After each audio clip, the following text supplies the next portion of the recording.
Today's passage from the Gospel of John, chapter 10, verses 1 through 10. John 10, 1 through 10. I tell you the truth. The man who does not enter the sheep pen by the gate, but climbs in by some other way, is a thief and a robber. The man who enters the gate by the gate is the shepherd of his sheep. The watchman opens the gate for him, and the sheep listen to his voice. He calls his own sheep by name and leads them out. When he has brought them out, all his sheep follow him because they know his voice. But they will never follow a stranger. In fact, they will run away from him because they do not recognize a stranger's voice. Jesus used this figure of speech, but they did not understand what he was telling them. Therefore, Jesus said again, I tell you the truth. I am the gate for the sheep. All who ever came before me were thieves and robbers, but the sheep did not listen to them. I am the gate.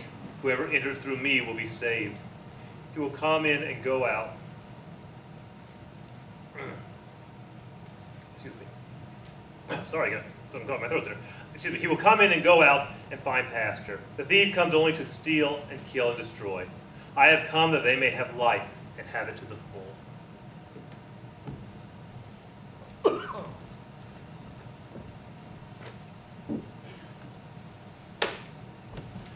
So y'all know I like to play a game sometimes.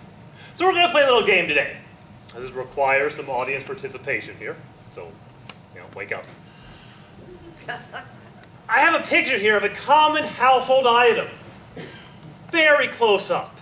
So here's my question. Can anybody tell me what this is? Feather duster? Toothbrush? Yeah. Toothbrush?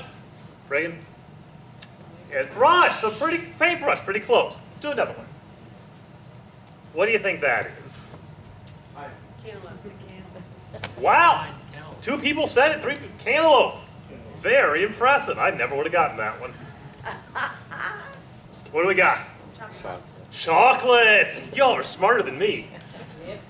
Chocolate bar. Kiwi. This is like the only one I would have gotten on my own. Orange. Right? It's a sponge or scrub, yeah. Last one. Spaghetti. Spaghetti. Cool. Y'all are much better at that than I am.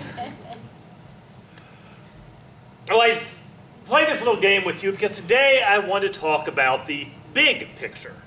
I want to talk about why Jesus came.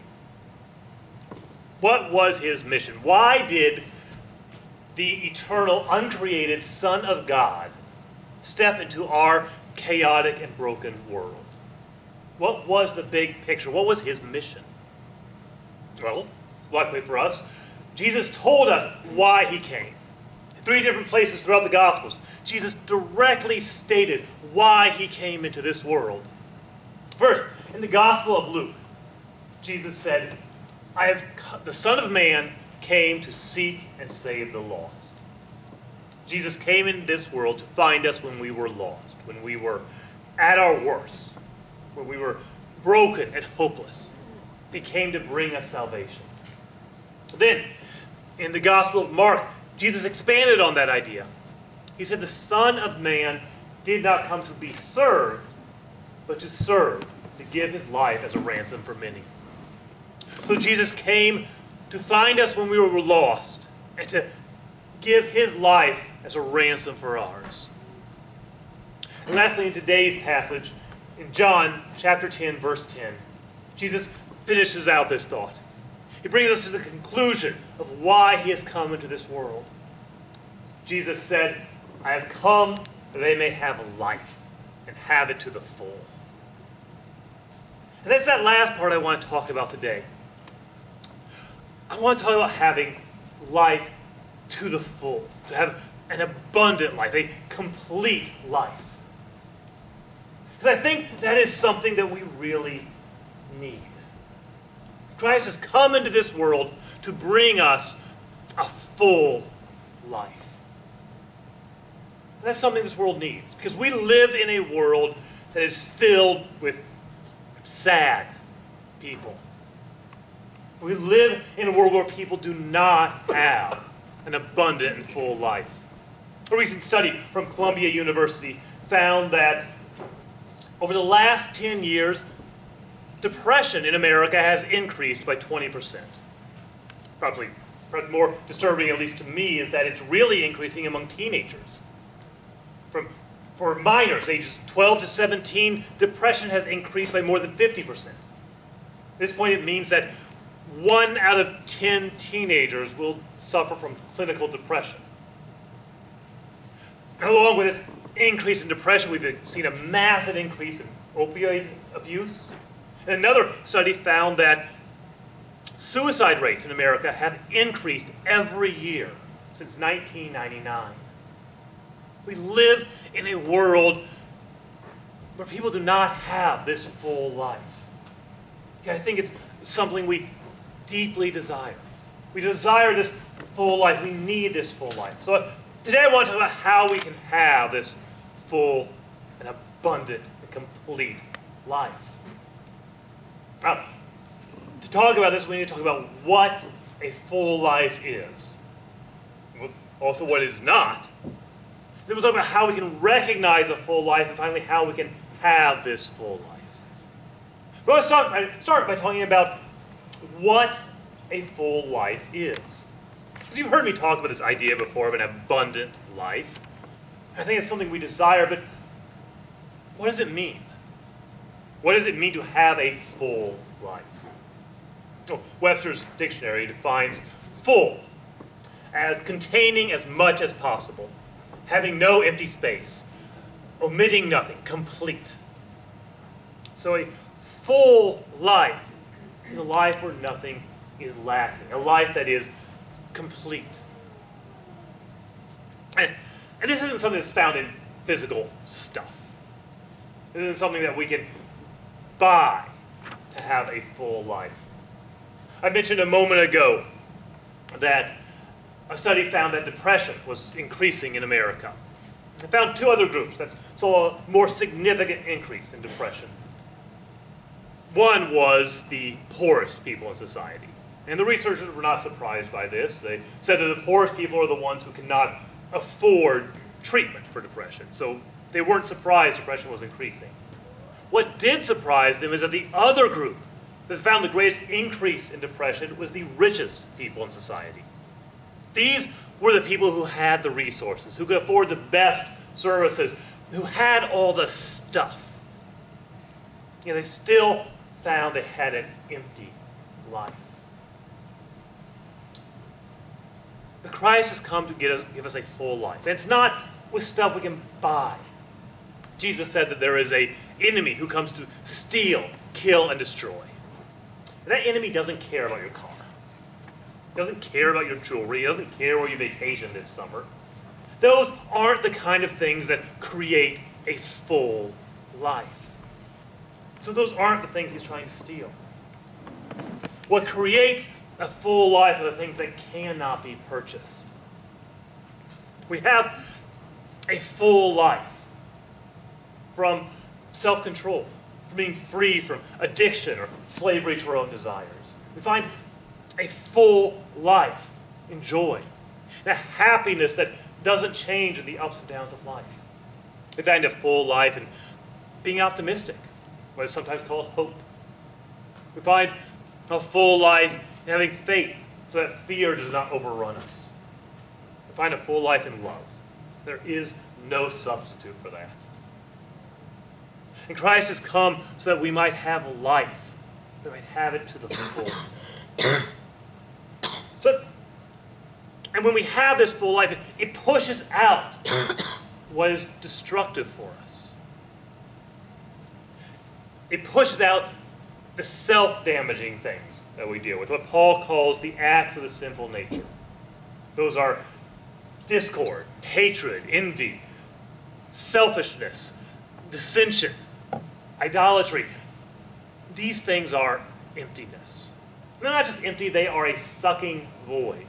They're the things that suck life out of us and leave us empty on the inside. Christ has come so that we might be full, that we might not be lacking anything, and we'll push out these things that create emptiness in us. So that sounds like a good thing. Like we desire this full life. So how do we recognize it? First, we're going to talk about how we recognize a full life. I need to mention how we recognize what it's not. I've already mentioned that a full life is not found in things that we can buy. But I want to talk about 3 other things that are not a sign of a full life. I should mention these are not necessarily against a full life, but they're not how we identify a full life. First, a full life is not a life of ease. Sometimes people get the idea that if I'm going to have a full life, it means that nothing ever goes wrong. That if I have a full life, I'm not having any struggles, it should be smooth sailing all the time. That's not what creates a full life. Our model of a full life is found in Jesus Christ. He was a man overflowing with life. But he didn't have an ease of life. He knew hardship. He knew poverty. He lost loved ones. He knew what it was like for his family not just to not support him, but to think he had actually lost his mind. And, of course, he knew what it was like to be betrayed by a friend, to be sentenced to death, despite the fact they had never done anything wrong. He did not have a life of ease, but he had a full life. I think in reality, it is the empty life that comes a little closer to a life of ease. Because when we have a full life, when we are devoted to faith and hope and love and service, we're going to run into struggles. It's the empty life that doesn't struggle because it's not doing anything. The full life will include struggles and hardship. So life of ease is not a sign of a full life. Second, a full life is not dependent on circumstances. A full life is not something that we have when things are going well, but then gone when things fall apart. Because sometimes things fall apart. This week, I stepped on a piece of wood and got a splinter about 1/2 inch long stuck in my foot. It was so deep I had to go to the doctor and have them cut it out with a scalpel. And then I limped around for a week so badly that I threw my back out. Apparently I'm middle-aged now. But we all have weeks like that. We all have weeks where things go wrong. And if a full life is only something that happens when things are going right, then we're never really going to have a full life. Because there will be times when things go wrong. A full life does not depend on the circumstances, on what is happening to us. So a full life is not a life of ease. It's not a life that depends on circumstances. Third, a full life is not quick or easy. I know we live in a society of instant gratification. We want what we want when we want it. But a full life is not something that happens quickly or easily. Salvation is, I think, quick and relatively easy. It is a gift of God. A full life does begin with that salvation, that Jesus Christ, the Son of the living God, has come into this world, has lived a sinless life, has died on the cross for our sins. And on the 3rd day, he rose from the dead, victorious over sin and death. And when we put our faith in him, we have eternal life with God. That is the start of a full life. And that does come, I think, quick and easy. It is a gift of God. It's also the first step to the fullness of life that God desires for us to have. It's not something that's going to happen overnight. For some people, it takes months. For most people, it takes years. A full life is not going to happen instantly. But it is something that God desires for us to have. So a full life is not a life of ease. It's not dependent on circumstances, and it's not something that happens quickly or easily. So that's what a full life is not. I want to talk a little bit about what a full life is, how we can identify a full life. And I know there are a lot of different ways we might identify a full life. I want to list 10 examples of how we can identify a full life in our own lives. We have a full life when we understand that failure describes an event, not a person. We have a full life when we shift from focusing on our rights to focusing on our responsibilities. We have a full life when we seek faith and hope and love and reject bitterness and envy and revenge. We have a full life when we can see God's strength working in our weakness. We have a full life when we rejoice instead of envy other people's good news. We have a full life when we know that yesterday ended last night and that today is a new day. We have a full life when we have sought compassion for others so often that not showing compassion feels unnatural to us. We have a full life when we know that we can be liked because of what we do, but we are loved despite of what we do. We have a full life when we are less concerned with our plans because we know that God has a plan. We have a full life when we can accept the forgiveness of Christ, which was purchased before we fell into sin. Those are some ways we can identify a full life. And when we see those characteristics in our own lives, we know we are coming a little closer to having a full, abundant, and complete life. So, talking about what a full life is and what it's not, how we identify it. So the last thing we need to talk about is how do we get it? How can we have a full, an abundant, a complete life? Well, Jesus told us plainly. He said that he is the way to a full life. And what I grant is a bit of a mixed metaphor. Jesus said that he is both the good shepherd and the gate. As he is the shepherd, he is the one that leads us to a full life. And he is the gate. He is the one we enter through to have that full life. In our high school and junior high youth group, and in our college life group, which meets at 8 o'clock, and most likely in our regular life groups that will start this fall, we are studying a topic which I personally am very passionate about. We're looking at a book by Richard Foster called A Celebration of Discipline. And if the word discipline throws you off, you're not alone. A lot of people, when they hear the word discipline, think of punishment. And I understand how we get there, but that's not really what discipline means. The word discipline is closer in line to the word training. As a discipline is a training for a changed life.